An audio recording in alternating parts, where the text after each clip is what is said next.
Au Togo, une réunion technique de médiation conduite par le président Faure Gnassingbé a débuté le 16 janvier 2026 dans la capitale, en prélude à la réunion de haut niveau prévue le 17 janvier.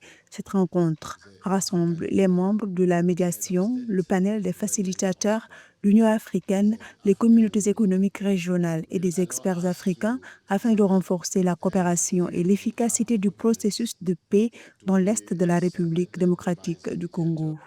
Il nous appartient d'être proactifs, de bâtir un cadre consensuel de dialogue et d'action concertée entre le Rwanda et la RDC, tout en associant les pays voisins dans la recherche de solutions. L'Ouganda, le Burundi, l'Angola, tous ces pays-là doivent être associés pour que cette crise qui a trop duré trouve enfin une solution durable.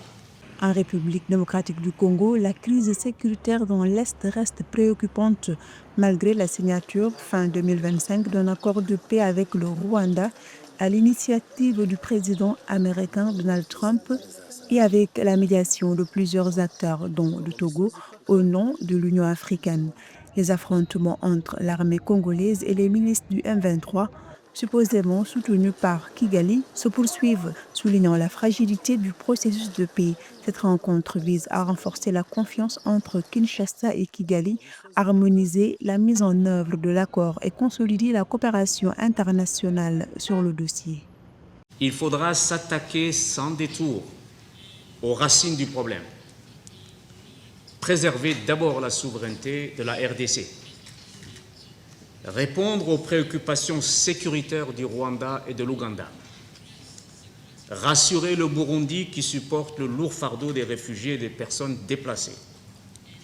En définitive, la solution à la crise à l'est de la RDC ne sera possible que lorsque ces questions obtiendront des réponses adéquates. Cette réunion de haut niveau devrait constituer un véritable test de la volonté de Kinshasa et Kigali de mettre fin aux hostilités et de transformer les accords de paix en réalité tangible sur le terrain.